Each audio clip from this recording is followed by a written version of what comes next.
Welcome to the problem solving session of JEE Mains.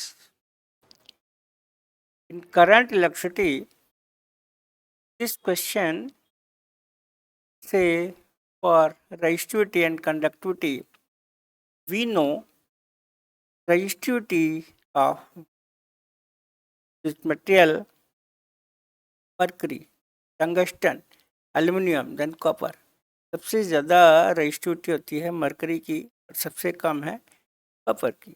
Series को देख के तो इसमें ऑप्शन 4 सही लग रहा। तो ये नॉलेज बेस से आपको याद रखना पड़ेगा रजिस्टर। इस क्वेश्चन में दिया हुआ है से सितंबर 2020 का क्वेश्चन है। ये मीन्स का model of a torch battery. ये टॉर्च बैटरी का एक मॉडल दिखाया है जिसमें इसका इनर कोर है कार्बन का और इसके अंदर ए एंड बी जो का गैप है इसमें फिल कर देते हैं हम लोग electrolyte, normally dilute sulphuric acid. Inner radius हो गई इसकी ए, आउटर रेडियस हो गई बी। यहाँ पे जो एम्प्टी पोर्शन है इसमें फिल कर दिया हमने liquid dilute sulphuric acid. Suppose की रजिस्टिविटी गिवन है क्वेश्चन में, तो हमने यहाँ पे इंटरमिटेंट एक सिलेंडर कंसीडर किया जिसकी रेडियस है x और थिकनेस है dx। यहाँ पे इस क्वेश्चन में एक खास बात हो रही है कि मैक्सिमम जूल हीटिंग कब होगी। मैक्सिमम जूल हीटिंग के लिए हमको मालूम है यहाँ पे जो एक्सटर्नल रेजिस्टेंस है और इंटरनल रेजिस्टेंस है जो बैटरी का, वो दोनों इक्वल होता है, तब हमको मैक्सिमम करंट मिलती है बैटरी से, मैक्सिमम पावर मिलती है। और अगर मैक्सिमम करंट मैक्सिमम पावर यहाँ से मिल रही है बैटरी से, तो एक्सटर्नल रेजिस्टेंस में मैक्सिमम हीट लॉस भी होगा, हीट भी मैक्सिमम हो जाएगी। इनडायरेक्टली हमको ये आर गिवन है एक्सटर्नल का, तो इंटरनल रेजिस्टेंस बैटरी का ये भी आर हो गया। तो हम लोग ले रहे हैं स्मॉल पोर्शन के लिए, एलिमेंट्री पोर्शन के लिए रेजिस्टेंस फॉर्मूला होगा rho L by A. L इसका लेंथ हो गया स्मॉल लेंथ डी एक्स, और एरिया सिलेंडर का एरिया होगा curved surface area 2 pi r जो कि रेडियस है, की लेंथ एल है। अब हम इसको इंटीग्रेट करेंगे जिससे कि टोटल रेजिस्टेंस मिल जाए, और टोटल रेजिस्टेंस हो जाएगा बाई इंटीग्रेशन आर, जो कि यहाँ पर हमको एक्सटर्नल रेजिस्टेंस के इक्वल है कैपिटल आर। इसको हम बाहर ले लेते हैं इंटीग्रेशन से, 2 pi L 1 by x D x. Total resistance के लिए लिमिट लेना पड़ेगा हमको ए टू बी। यहाँ पर 1 बाई एक्स का इंटीग्रेशन हो जाएगा लॉग एक्स। इसका इंटीग्रेशन का फॉर्मूला होता है log with base E x. कई बार हम इसको ln x भी लिखते हैं। अंडरस्टूड है कि यहाँ पे बेस ई, और कोई बेस होगा तो ln नहीं लिखेंगे, चाहे लॉग विद बेस ई लिखो चाहे ln लिखो। यहाँ पे हो जाएगा r equal to rho upon 2 pi L, ln लिख लेते हैं, कोई दिक्कत नहीं। ln x लिमिट होगा a टू b, इसको ऐसे भी लिख सकते हैं 2 pi L ln b minus ln a, इसको हम लिख सकते हैं 2 pi L ln b upon a। Log का फॉर्मूला होता है लॉग एक्स माइनस वाई, तो लॉग एक्स वाई लिख लेंगे। तो ये ऑप्शन हो गया यहाँ पे आपका ऑप्शन 4 करेक्ट। ये आंसर है ऑप्शन 4 वह है क्वेश्चन 31। एक हमने वायर ले लिया जिसका रेजिस्टेंस गिवन है, सपोज R1 1 ओम, लेंथ 1 मीटर, एरिया है A। और इसकी लेंथ को स्ट्रेच करके 25% इंक्रीज कर दें। इसका मतलब ये अभी लेंथ था पहले L1 था, तो 125% हो गया। इसको लिख सकते हैं 1.25 L1 इसका मतलब L2/L1 का रेशियो हो जाएगा 1.25। अगर वॉल्यूम सेम है, वॉल्यूम होता है A1L1 equal to A2L2, A मतलब एरिया, L इसकी लेंथ। यहाँ पे हम लिखेंगे ratio A1/A2 equal to L2/L1। ये 1.25 हो गया क्वेश्चन के हिसाब से। आपको रेजिस्टेंस निकालना है, रेजिस्टेंस रेशियो रो तो वही है, दोनों में सेम ही है, रो तो थोड़ा चेंज है, मेटेरियल चेंज नहीं हुआ। नाउ L2/A2 L1/A1, यहाँ रो कैंसिल हो जाएगा, तो L2/L1 A1/A2, तो ये 1.25 है, ये भी 1.25 हो गया। हम इसको लिखेंगे 1.5625, मल्टीप्लाई कर लिया सिंपली। हमको निकालना है percentage change in the resistance, percentage change in resistance. ये हो जाएगा सब change R2 minus R1 upon original value into percentage में ले रहे हैं इसलिए 100। सो R2/R1 माइनस 1 to 100। यहाँ से हमने इक्वेशन 1 बोल देते हैं, तो R2/R1 की वैल्यू ये है 1.5625 माइनस 1 इंटू 100। अगर इसको हम ऐसे लिखें, 1.56 में माइनस 1 कर देते हैं तो आ जाएगा 0.5625 इंटू 100, तो मतलब ये हो गया 56.25%। और हम इंटीजर में ले रहे हैं एज पर क्वेश्चन, तो हो जाएगा रफली 56%। इसका मतलब ऑप्शन है यहाँ पे 1। क्वेश्चन की बात कर रहे हैं हम लोग 32। तो कंडक्टिंग वायर लिया है जिसकी लेंथ है L, क्वेश्चन में गिवन है L, एरिया A, इसकी रेजिस्टिविटी ये है। इसमें करंट होता है वोल्टेज, क्योंकि बैटरी का वोल्टेज तो सेम ही है। क्वेश्चन में लिखा है, क्वेश्चन में V is the voltage developed, तो जब बैटरी, तो V आई हो जाएगा V/R। R इसका रेजिस्टेंस है, रेजिस्टेंस का फॉर्मूला होता है रो L/A, ये ऊपर चला गया।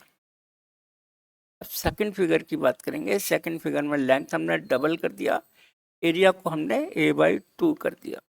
तो यहाँ पे करंट I2, वोल्टेज वही है सेम, बट हमने लेंथ एंड एरिया को चेंज कर रहे हैं। यहाँ रेजिस्टेंस अब हो जाएगा रो, लेंथ डबल कर दिया और एरिया हाफ कर दिया। इसको हम ऐसे भी लिख सकते हैं, V ए ऊपर चला गया, रो L, और ये 1/4 ऐसे लिख देंगे, 2 यहाँ पे जाएगा तो 1/4। इसका मतलब चाहो तो इसको I1 लिख सकते हैं, लेकिन क्वेश्चन में ऐसा नहीं लिखा है, क्वेश्चन में इसी फॉर्म में लिख रहे हैं। तो करंट हो गई ये 1/4 ऑफ VA/ρL। सो यहाँ पर ऑप्शन 1 करेक्ट है, ऑप्शन 1 करेक्ट।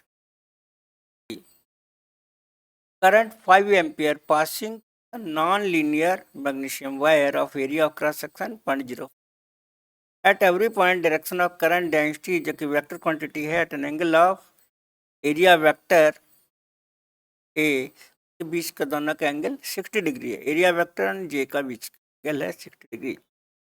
यहाँ पे हमको निकलना था magnitude electrical field at every point. सबसे पहले हम बात करते हैं कि जे होता है I/A। यहाँ पे I करंट हो जाएगा J.A, क्योंकि ये J और वे दोनों वेक्टर क्वांटिटी हम तो लिख सकते हैं JA cos 60। यहाँ पे हमको अगर J की बात करते हैं तो J हो जाएगा यहाँ पे I/A cos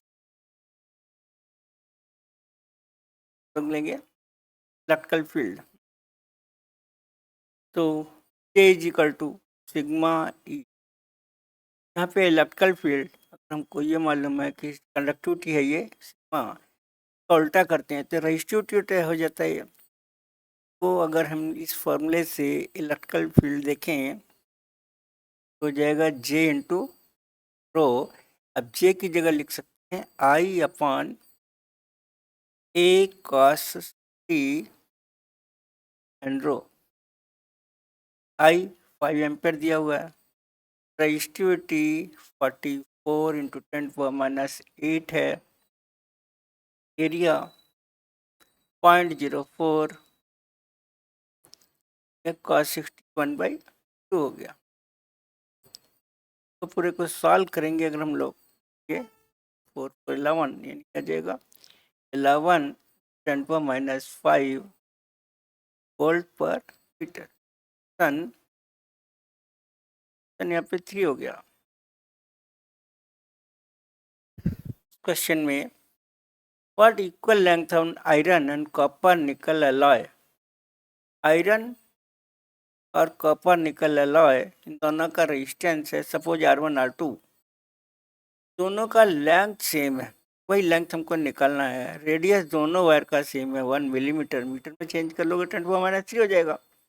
रेजिस्टिविटी गिवन है 12 माइक्रोम सेंटीमीटर में, तो माइक्रो का मतलब होता है 10⁻6 सेंटीमीटर का, मीटर में चेंज करेंगे तो 10⁻8 हो जाएगा। यानी रो1 आयरन का रेजिस्टिविटी 12 इंटू 10⁻8 ओम मीटर। सिमिलरली कॉपर निकल का हो जाएगा 51 इंटू 10⁻8, तो मीटर में चेंज कर लिया। अब दोनों पैरेलल में है, पैरेलल का फॉर्मूला होता है रेजिस्टेंस में, या तो 1/RP equal to 1/R1 plus 1/R2 कर दीजिए, या directly R1R2 upon R1 plus R2, दोनों एक ही बात है। इसमें हम रेजिस्टेंस R1 लेंगे रो1 L1 अपॉन A1, जो कि सेम ही दिया है दोनों में, लेंथ एंड रेडियस दोनों का सेम है तो एरिया भी सेम हो जाएगा πr²।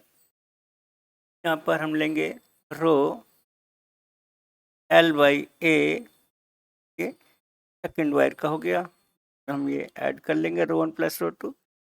यहाँ पे हम ऐसे भी लिख सकते हैं इसको, हमने L/A कॉमन लेके कैंसिल कर दिया इसको यूँ, तो मिल जाएगा हमको 1 रो2 L/A एंड रो1 प्लस रो2। इस क्वेश्चन में हमको आरपी क्वेश्चन है 3 ओम्स, और क्रॉस मल्टीप्लाई करके हम L निकालना चाहते हैं, ये हो जाएगा 3 रो1 प्लस रो2 1 प्लस रो2 एंड ए की जगह चाहे लिख लो πr², रेडियस हो गई, एंड रो1। अब यहाँ पे सब कुछ दिया हुआ है, रो1 12 इंटू 10⁻⁸, कॉमन ले लेता हूँ इसको, प्लस 51 बाई 3.14 एंड रेडियस हमारे पास है 10⁻³ का स्क्वायर कर लेंगे क्योंकि R² है। रो1 है 12 इंटू 10⁻8, रो2 हो जाएगा 51 इंटू 10⁻8। इसको पूरे को सॉल्व करके लेंथ 97 मीटर अरे है, यानी ऑप्शन हो गया, कैलकुलेट कर लिया है, कोई दिक्कत नहीं है, 97 नहीं आ रहा आंसर, ऑप्शन 2 हो गया।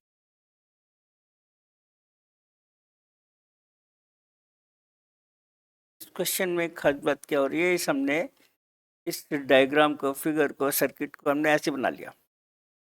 इसमें देख रहे हैं, थोड़ा ध्यान से देखेंगे कि हमारे पास ये वाला वायर है, ड्रा करने के बाद ये शॉर्ट कर दिया। शॉर्ट करने का मतलब क्या होगा, ये पॉइंट सेम है, कोई रेजिस्टेंस नहीं है, इसका मतलब ये करंट यहाँ से नहीं आके इधर से जाएगी, यानी पूरा ही शॉर्ट हो गया, जीरो हो गया ये। फिर से रीड्रा किया हमने, शॉर्ट हो गया, यानी ये वाला 2 ओम और ये वाला 2 ओम पैरेलल में हो गया, हाफ हो जाता है, यानी 1 हो गया, ये 1 और ये 2 सीरीज में 3 हो गया, ये पूरा 3 है, ये पूरा 3 हो गया, ये 3 और ये 3 सब पैरेलल हो गए। तो हमने फिर से रीड्रा कर लेते हैं इसको, 3 ओम का है ये वाला 3 ओम, अब फिर ये वाला भी 3 ओम, अब तीनों पैरेलल हैं, तो फॉर्मूला लगा लो या डायरेक्टली लिख लो, ये 1/3 1 3 3 3 तो जो भी रेजिस्टेंस होगा 1/3 हो जाएगा ऑफ दिस, तो 1 आ गया। अगर फॉर्मूले से करते हैं तो 1/RAB 1/3 प्लस 1/3 प्लस 1/3 यानी 3/3 यानी 1। अगर इसका रेसिप्रोकल करोगे तो RAB 1 का रेसिप्रोकल भी 1 होगा, तो ऑप्शन इसमें 4 हो गया। दिस क्वेश्चन थर्मिस्टर, सबसे पहले हमें जानना पड़ेगा थ्योरेटिकल कंसेप्चुअल टाइप क्वेश्चन है, हमको याद रखना पड़ेगा इसको।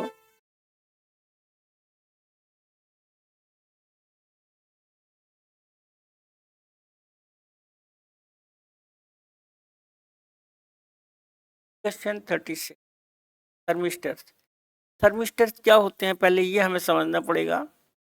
Thermistors are very very sensitive devices to temperature. अब क्वेश्चन ये है कि क्या बात हुई, आर टी फॉर्मूला हमको मालूम है, R T is equal to R naught 1 plus alpha delta T. यहाँ पे आर टी है टेम्परेचर, टी पर रेजिस्टेंस, ये 0 डिग्री पर resistance, delta T temperature change में भी राइज में भी डिक्रीमेंट दोनों हो सकता है। अल्फा है temperature coefficient of resistance, is temperature coefficient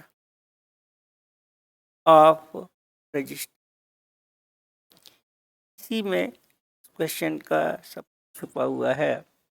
अगर सोचिए अगर हम अल्फा को बहुत कम लेते हैं, वेरी स्मॉल, तो टेम्परेचर चेंज में अगर ज़्यादा भी चेंजेस होंगे तो ये स्मॉल है, तो इसका प्रोडक्ट स्मॉल हो गया। इसका मतलब रेजिस्टेंस में चेंज बहुत कम आएगा, इसको बोलते हैं हम लोग स्टैंडर्ड रेजिस्टेंस। अगर सोचो अल्फा बहुत ज़्यादा है, alpha is very big, suppose alpha is very large, और अगर डेल्टा टी कम भी है लेस भी है तो इनका प्रोडक्ट लार्ज हो जाएगा। तो मतलब बहुत कम टेम्परेचर चेंज से भी में ज़्यादा चेंज आएगा, यानी रेजिस्टेंस में ज़्यादा चेंज आएगा। अगर रेजिस्टेंस में ज़्यादा चेंज है वेरी लार्ज, तो करंट में भी ज़्यादा चेंज होगा, करंट में भी ज़्यादा चेंज हो जाएगा। तो इस करंट को हम सेंस कर सकते हैं। रेजिस्टेंस ज़्यादा हो गया, करंट में चेंज भी ज़्यादा होगा लेकिन उल्टी डायरेक्शन हो जाएगी, चेंज होगा, ये मेरी बात। तो यहाँ पे हम लिखेंगे इसमें करंट में उल्टी डायरेक्शन में, लेकिन चेंज तो ज़्यादा ही हो गया। अगर करंट में चेंज ज़्यादा हो गया, मोर चेंज, इसको हम सेंस कर सकते हैं इजीली, हमारे पास इंस्ट्रूमेंट है इसलिए सेंस कर लेंगे और इसे रेक्टिफाई भी कर देंगे। इसका मतलब है इस तरह का जो थर्मिस्टर है जिसका अल्फा बहुत ज़्यादा है, करंट में रेजिस्टेंस में चेंज ड्रास्टिकली ज़्यादा होगा, इमीडिएटली सेंस कर लेंगे और इसको हम रेक्टिफाई भी कर सकते हैं। इस तरह से हम तो खराब होने से जलने से बचा सकते हैं। फॉर एग्जांपल इस हम थर्मिस्टर्स का यूज करते हैं इंडस्ट्री में भी, मेडिसिन में भी, केमिकल इंडस्ट्रीज, मेडिसिन बना रहे हैं, कोई अगर टेम्परेचर हमारे पास कांस्टेंट रहना चाहिए। बहुत सी जगह बहुत सी मेडिसिन ऐसी हैं जहाँ पे केमिकल्स ऐसे हैं इनको टेम्परेचर कांस्टेंट पे ही बना सकते हैं। क्लॉथ इंडस्ट्रीज हैं, कॉटन इंडस्ट्रीज हैं जहाँ पर टेम्परेचर को कांस्टेंट रखना चाहिए। सपोज हमारे पास रजिस्टर्स हैं, जनरेटर जैसे जनरेटर हैं, मोटर है, ट्रांसफार्मर्स हैं, और बहुत बड़े बड़े ट्रांसफार्मर जनरेटर की बात कर रहे हैं, इनकी कॉस्ट करोड़ों में है। किसी भी रीजन से अगर टेम्परेचर राइज हो रहा है, थोड़ा सा भी राइज हो रहा है, तो इमीडिएटली रेजिस्टेंस में चेंजेज आएंगे, क्योंकि अल्फा बहुत ज़्यादा, ये कम भी है तो भी रेजिस्टेंस में ज़्यादा चेंज आएगा, करंट में ज़्यादा चेंज आएगा, इमीडिएटली सेंस कर लीजिए और उसे जलने से बचा सकते हैं इमीडिएटली। क्योंकि अगर आपको बहुत ज़्यादा हीट डेवलप हो गई तब मालूम पड़ा तो उसका इंसुलेशन फेल हो गया, या केमिकल को बना रहे हैं, मेडिसिन बना रहे हैं, तो खराब हो सकता है या गौरी बन जाएगा नीचे लाइक। तो इस तरह से हम लोग थर्मिस्टर को देख रहे हैं, they are very useful in industries and to protect the electrical appliances. So option 3 is correct because alpha is very large. They are generally made of metal oxides. Metal oxide. So option is 3. Correct option is 3. Let us say this question 37. इसमें इसको भी हमने पहले बताया, जैसे इस तरह के जितने भी सर्किट्स हैं उसको सिंप्लीफाई नहीं करेंगे तो ये नहीं समझ में आएगा 2 इसके पैरेलल है या इसके है, क्या है पता नहीं। अगर हमने इसे रीड्रॉ करते हैं, लेट अस से this point is a, short कर दिया तो ये भी ए है, तो अगर हमने पॉइंट ए यहाँ ले लेते हैं और बी अगर सपोज ये पॉइंट है, सी इन बिटवीन कहीं ले लिया हमने, देखना पड़ेगा ए और सी के बीच में रेजिस्टेंस है 2 और ये भी ए और सी के बीच में है, इसका मतलब ए और बी के बीच में रेजिस्टेंस है 2 ओम और ए और सी में ये भी पैरेलल में हो जाएगा, ये 2 ओम है, यानी 2 और 6 ओम पैरेलल हो गया। अब सी और बी के बीच में 1.5 है, ये ऐसे हो गया। ए और बी में 3 ओम और बी में 3 ओम। हम बात करते हैं ए और बी में बैटरी भी लगी तरह से 6 वोल्ट की बैटरी है, पॉजिटिव नेगेटिव। तो इस क्वेश्चन में निकालना है टोटल करंट, यानी ये वाली करंट निकालनी है हमको। इससे पहले इसका रजिस्टेंस निकाल लीजिए। करंट बहुत ही सिंपल है, V/R होता है। V हमको 6 दिया हुआ, R इसका निकालना है इफेक्टिव रजिस्टेंस।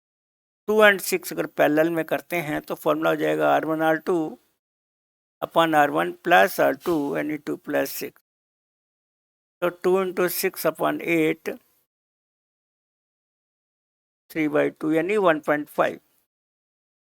अब ये वाला रेजिस्टेंस 1.5 हो गया, ये वाला 1.5, दोनों सीरीज हो गया यानी 3 हो गया, और 3 फिर से पैरेलल में हाफ हो गया, ये 1.5 हो गया। अगर इसको सॉल्व किया तो ये 6/1.5 यानी ये हो जाएगा 4 ampere. So here option is 3।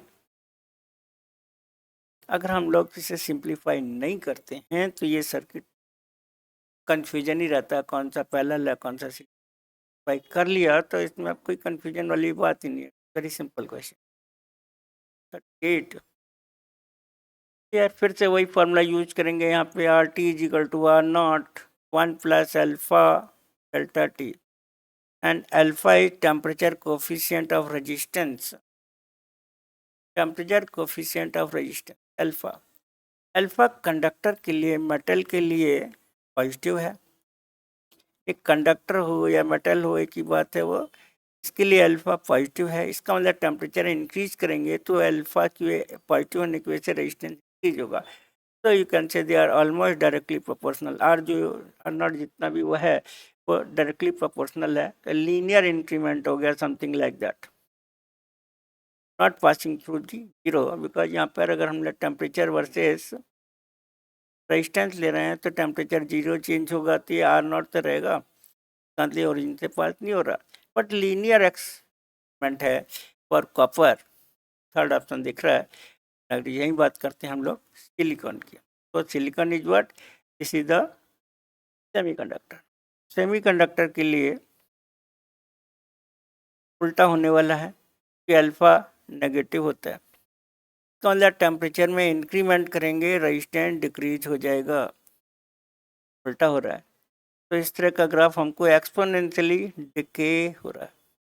अगर टेम्परेचर इंक्रीज करते हैं तो रेजिस्टेंस यहाँ पे डिक्रीज हो रहा है, एक्सपोनेंशियली डिक्रीज हो रहा है। इसका मतलब ऑप्शन 3 करेक्ट है। ठीक है।